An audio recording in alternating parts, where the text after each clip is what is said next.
Morning. Let's go in the shop and make something happen. I think we're gonna build that 288 today, or at least get the bottom end rocking and rolling. Let's do another bottom end job. I know you guys enjoy that kind of content. Today's video, we are gonna start the bulletproofing process of a Husqvarna 288.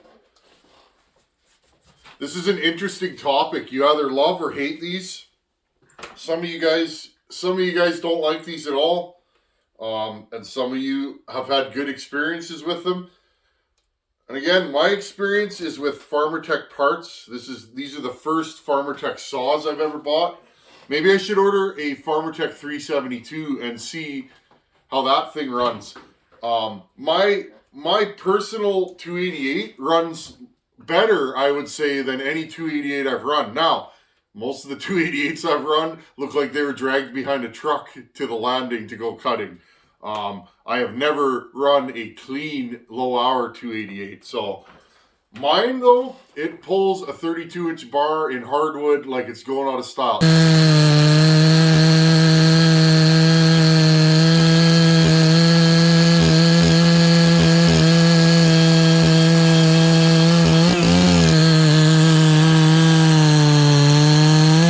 It's not the fastest saw, but it's got grunt. You can lean on it. It starts good. And again, I always show you guys because I've had nothing but good success with this saw.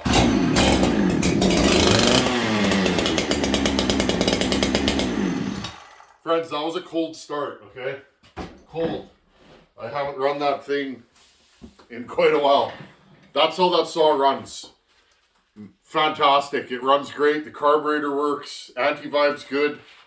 I'm nothing but happy with that saw.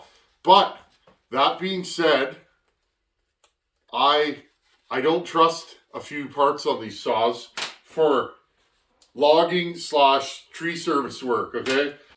What are we doing today? Well, this saw, I'm going to transform these 288 cases. I'm going to transform this saw into what I think will be a good, reliable production saw.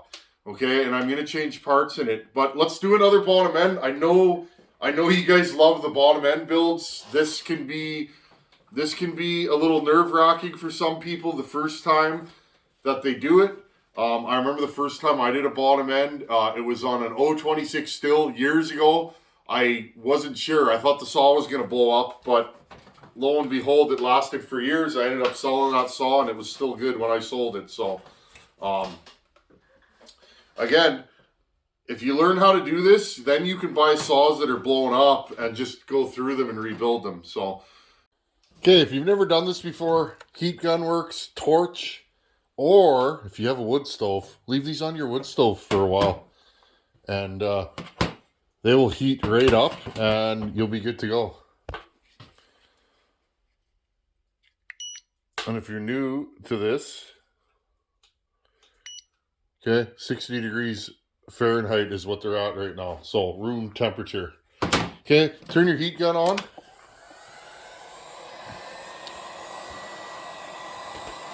Heat this pocket.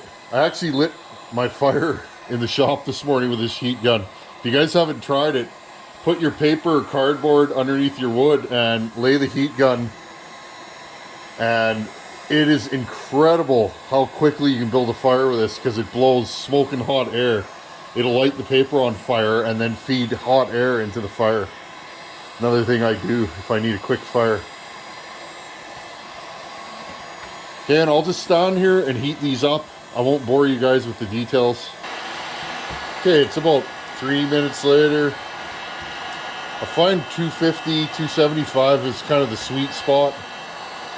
You'll smell the oil burning out of the cases. That's when I know they're hot enough. It'll have that smell like a hot cylinder with pitch on it. Okay, turn this off just to show you guys. 265, 293. Okay, flip this over. Socket. Boom. Okay. You guys see how there's scratches around, but not forwards and backwards? You guys see that? I'll turn the light on. There you go. See how there's no lines going in and out, really? Well, if you have a bearing pocket that's, say, slightly loose, and you beat it out, you will take some material with that bearing generally, and what that can do is cause your bearing to be slightly loose, and you may spin a bearing. Again, some guys get away with it. I don't know. For the time it takes to heat the case up, I'd rather just heat the case up. Again, I'll heat this side to 200 and some odd degrees. Anywhere between 250 and 300 is the sweet spot. Stills, I find you gotta get a little bit hotter. Stills tend to have tighter bearing pockets, I find. So they tend to be a little harder to get the bearings in and remove. Or at least the stills I've done. Okay, and I'll be back when she's warm enough. Friends, that bearing fell right out on its own. What's the temperature?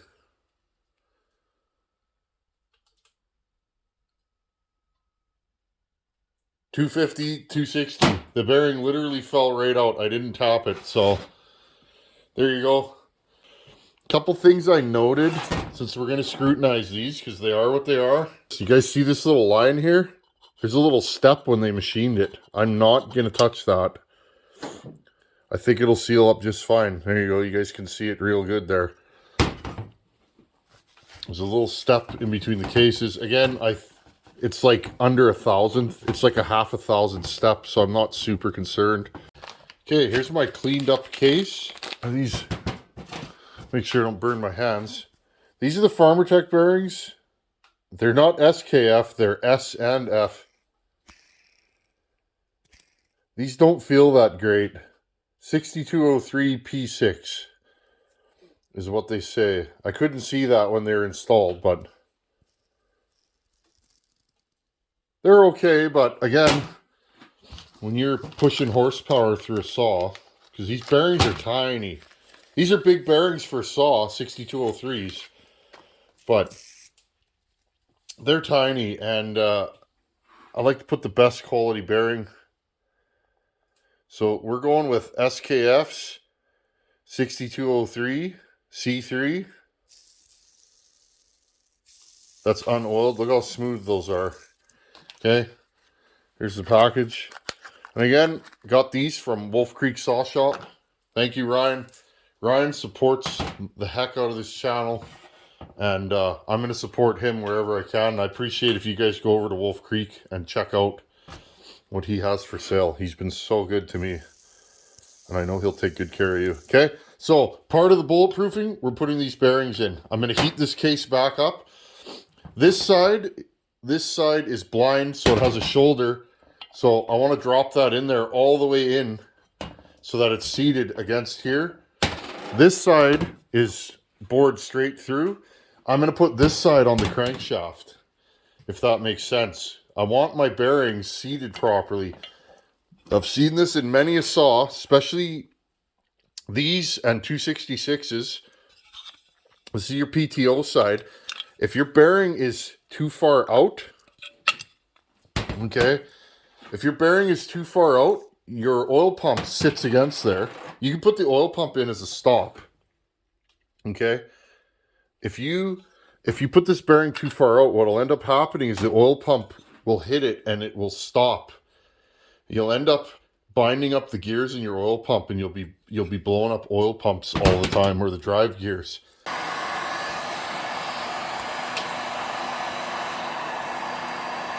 This bearing's cold. It's been sitting outside. You want to do this fairly quick. There you go. Now, that bearing should be sucked in there. Nope.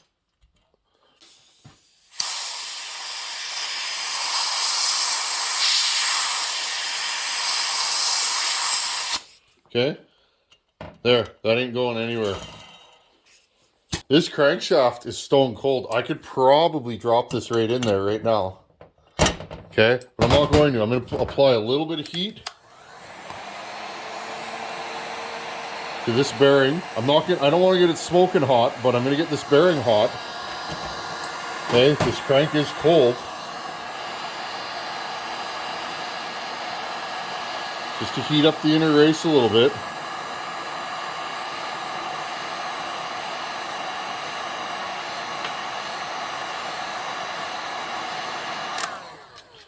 Okay, I'm going to grab this crankshaft. Okay, just like that. Don't get no easier. And again, this is an NWP crankshaft from Wolf Creek. Okay, all I'm going to do is heat this up and drop it on there, okay?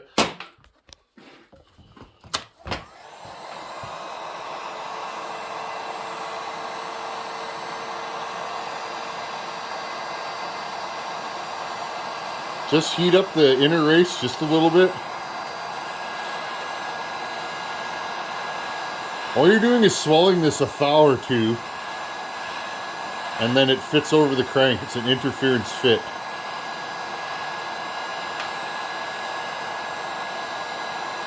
Usually it doesn't take much. I'm going to make sure this thing's good and hot.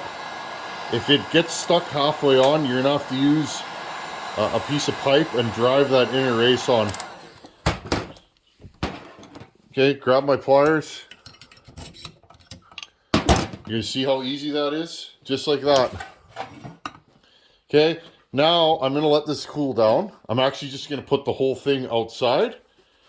Okay, and then I'll start prepping it. I'll put my case gasket on with some Moto Seal. I usually Moto Seal these. And then I'll Moto Seal the top side. And then I'll heat this case and slip it over this whole assembly. Okay, now I'll take some Moto Seal and put a thin layer of Moto Seal all the way around this case and put my gasket on. Remember, don't use too much of this stuff. I know sometimes it feels better to glob a product on, but this stuff, you don't need much. If you put too much on, you'll end up with this mess, and it doesn't make it seal any better. Now, I put these outside for about 10 minutes, which cooled them right off. And I like doing bottom ends in winter here because my world is a freezer. It's actually colder than a freezer outside right now, so. Okay, and just put it on, nice thin coat. This should take care of that little step in the machine work that's right there. If you guys can see that dark spot. And I try and keep it out of the inside. Okay, move your crank around so you don't get any on the crank. If you get a little bit of this in the motor, it's typically not a problem, but again, if a big chunk came off and got hung in the ring or something, you may pop the saw. I've never had it happen, but it's always in the back of my mind. You really don't need it on the back here, but I put it on there so that everything's straight. This stuff does give you a couple of thousandths of width when you put it on, plus the gasket. So I like to put it uniformly across so that, let's put a little more right here.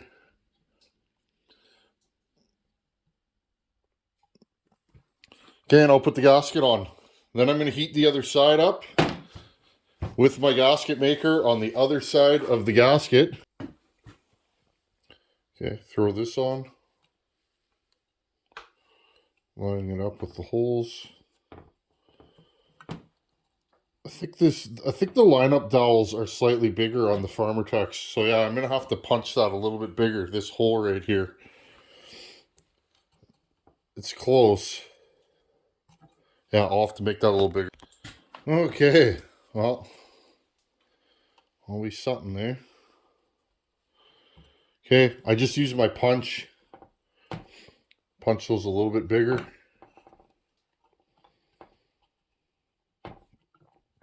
Stick that down. Now, I'll start heating this case up. I'm just going to throw it on top of the wood stove, and I'll start applying my sealant to the other side. Okay, getting this smoking hot just like before, off camera. It's at 250. Remember, the old bearing fell out at 250. Hopefully it was the bearing and not the case. Again, I'm not super concerned. This is where I grab my welding glove, right here. These cases are going to get pretty hot. Okay. Now with any luck, a little bit of moto seal on the bottom there. There we go. With any luck, this is just going to go shunk and pop right together. Okay. Here we go. Okay, I'm going to line this up.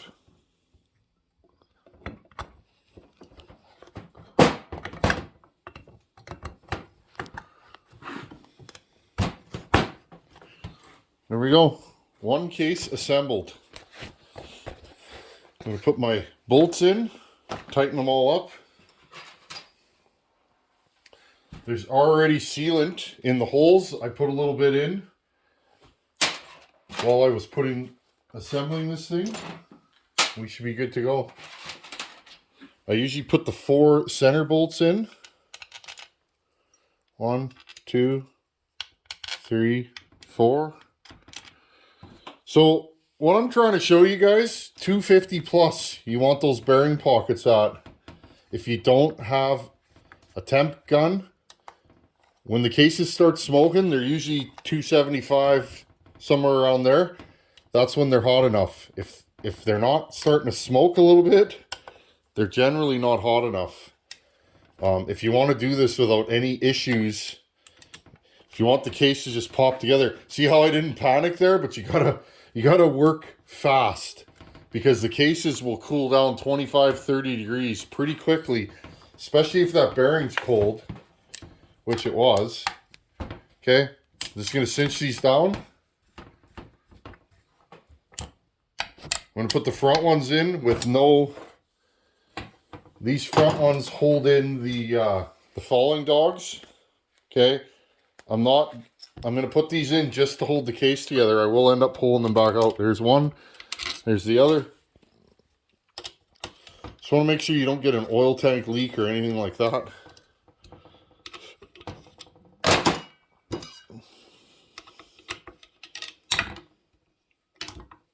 This is actually an OEM bolt.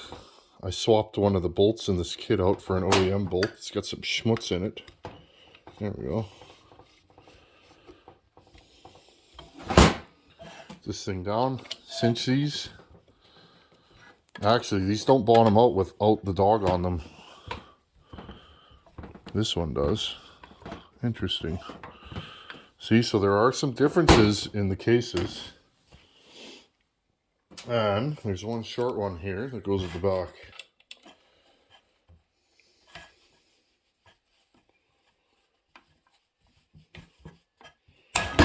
Whoa. Did you guys see that? That was close. We're going to do a drop test on a 288 Farmertec case.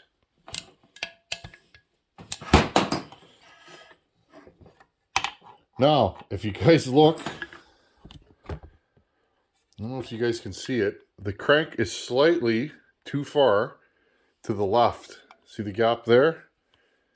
Now, you can use a feeler gauge to center your cranks. I generally just eyeball them, but I have used a feeler gauge in the past. Mallet, this is a copper headed mallet. All I'm going to do is I'm going to tap this over, okay?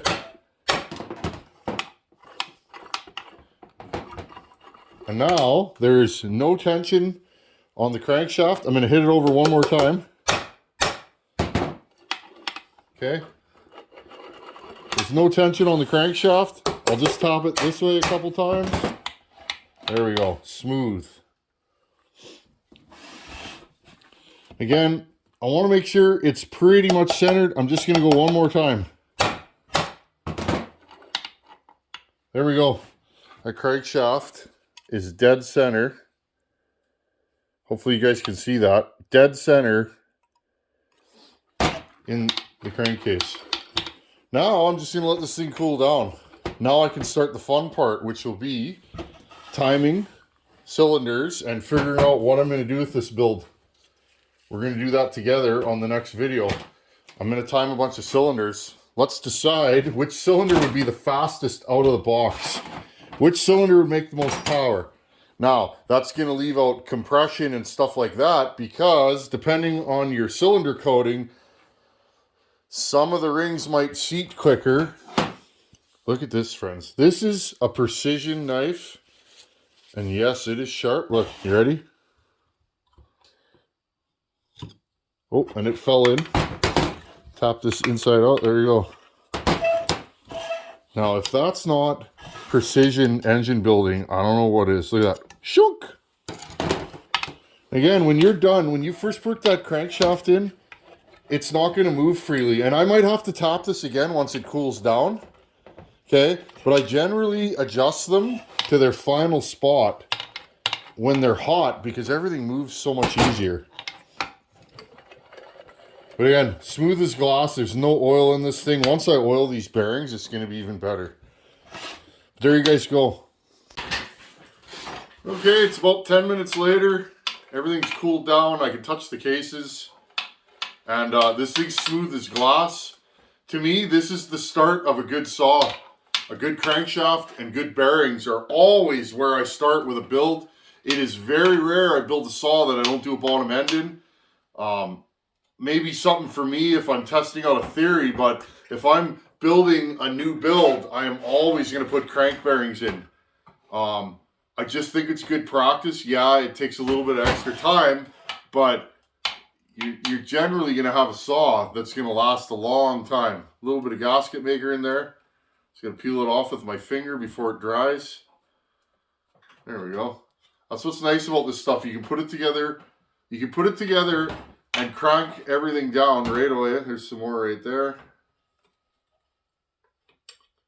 And you can just wipe it off, okay? That's generally what I do. Typically though, if this stuff's inside the motor, it don't come off. Like I've taken apart saws that I built and there's a little bit in the motor and it doesn't come off. Okay, I'm gonna cinch these down good now. How tight? I don't know, tight.